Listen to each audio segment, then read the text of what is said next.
it was bittersweet, and I burst into tears, and I've been a bit emotional all day. I'm sorry.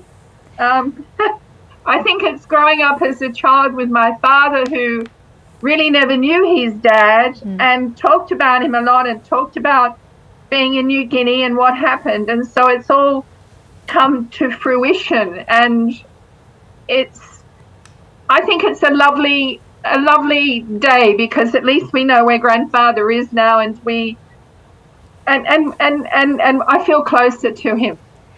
I'm sure you do. Obviously, a roller coaster day of emotions for you. Tell us about Arthur Parry. What do you know of him? Well, his name was Reginald Arthur Parry, but he hated Reginald, so he was called Arthur Parry. He went to Kokopo as a senior medical assistant because he was a radiologist. And then when the war came through, he stayed on and became, I suppose, an unofficial doctor in Kokopo and in Rabaul.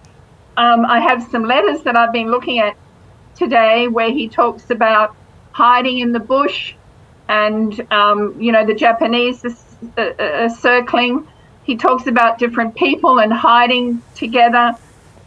He talks about how he loves my grandmother and misses her very much, and the pickaninnies, which is, the local word for kids, because my father was evacuated with my grandmother to Sydney when the war came, and he stayed on. So it took 3 years for my grandmother to know that my grandfather had actually been on the Montevideo Maru. There were many rumours, and it took 3 years.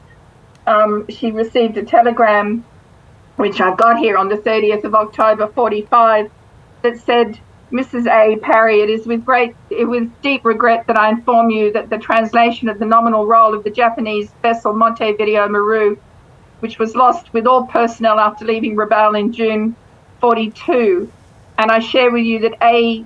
R. Parry was aboard the vessel, and I convey to you the profound sympathy of Commonwealth Government. Signed, Minister for External Territories." So, as I understand it, my grandfather stayed in Rabaul and continued to do medical work there. Yeah, Cathy, as I understand it, he had the choice to leave, but he chose to stay and help people because he had this medical knowledge. How does the family remember him today? Well, my father's passed away, and so are his siblings. But I think as a kid, I've always grown up with a huge respect and a huge love for my missing grandfather.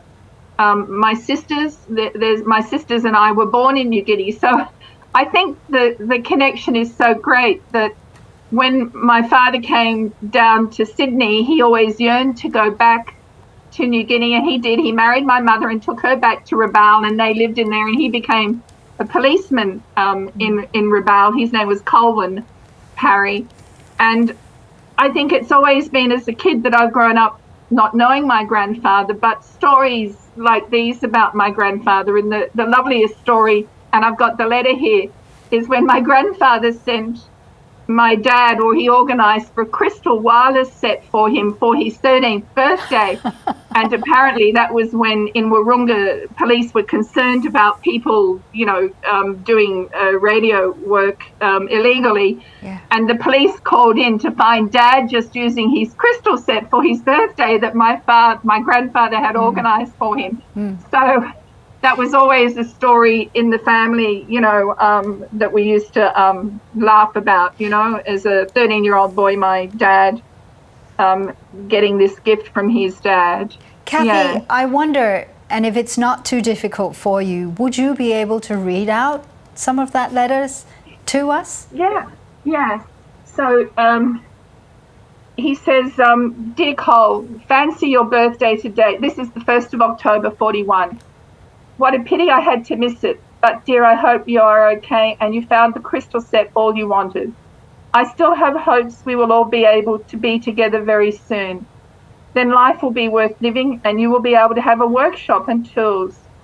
Cairns was nice and cool. I was only ashore to see if there was any news about Palm Island, but no news. And so back to the coast. And so then he says, many happy returns, a big cheerio from your loving dad. So that was the one written to Dad for his birthday. Yes.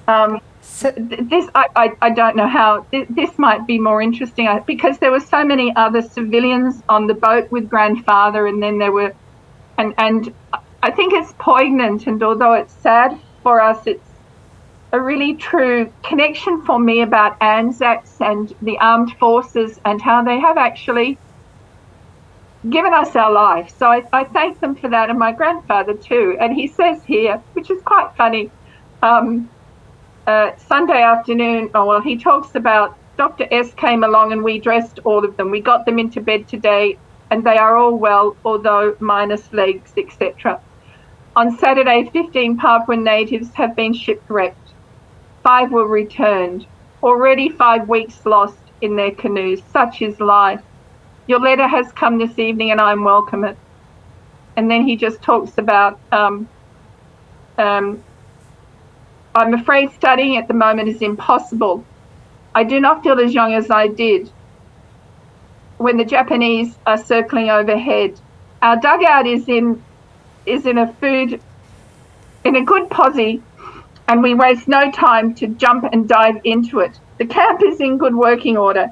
It is less convenient than the old station, but we have handled our first casualties without any hitch.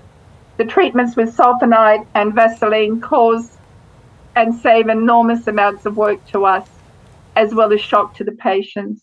And then he talks about personal things like, well, not personal, but anyone could read them, but about money and how he's trying to, send them more money and how he misses them, and how he looks forward to being with them.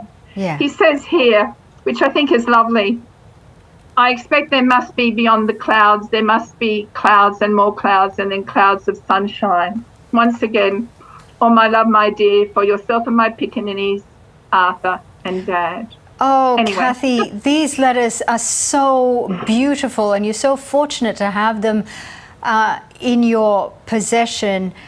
I wonder, now that you read these letters and you know what he went through and what he was like, now that you know where he lies, do you feel closer to him?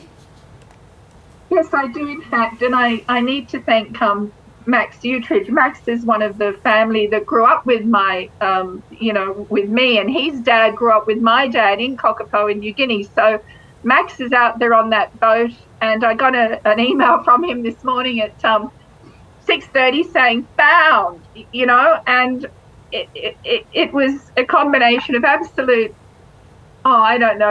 relief after so many years and sadness, but happiness as well. It's a very weird feeling, isn't it? But it's a feeling that's bittersweet, but it's a feeling of, that's where my grandfather is. And, my dad, I'm sure my dad's in heaven somewhere looking down going, wow, they've found you, they've found him. So yes, it's a lovely, the scientists that found the wreck, I just need to thank them for such closure. Yes. And yes. He was only one of many on the boat, but, he was my grandfather.